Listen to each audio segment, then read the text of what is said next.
যারা বাবার বাসায় আছেন খুব ভালো আছেন, আরামে আছেন এবং শান্তিতে আছেন। কোনো কিছু নিয়ে প্যারা নাই, কোনো চিন্তা ভাবনা নাই। আর এখানে হচ্ছে শাহজাহানের বাসায় আসা মানে হচ্ছে ঘুমের থেকে উঠে হচ্ছে আগে চিন্তা করতে হবে সকলকে কী নাস্তা দেবো, দুপুরে কী রান্না করব। আর রাতে সকালে ঘুম থেকে ওঠার আগে থেকেই মাথার মধ্যে একটা চিন্তা থাকবে যে কী নাস্তা বানাবো, আজকে সকালে কী নাস্তা দেবো সবাইকে।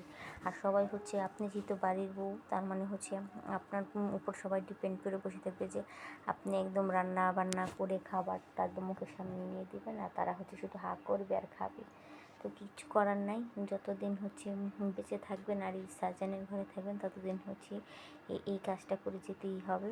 তো কী করব, কী রান্না করব সেটা ভাবতে ভাবতে আর আন্টি চলে আসছে। আন্টি এসে হচ্ছে আমাকে ভাজিটা কেটে দিল। কেটে দেওয়ার পর হচ্ছে ভাজিটা খেতে মিক্স একটা ভাজি করলাম। এখন তো শীতকালীন অনেক প্রকারের সবজি পাওয়া যায়, আর সেই সবজি দিয়েই হচ্ছে একটা ভাজি বানালাম। ফুলকপি, গাজর, সিম দিয়ে, বাঁধাকপিও ছিল সাথে। তারপর হচ্ছে রুটিগুলো আমিই বানিয়েছি।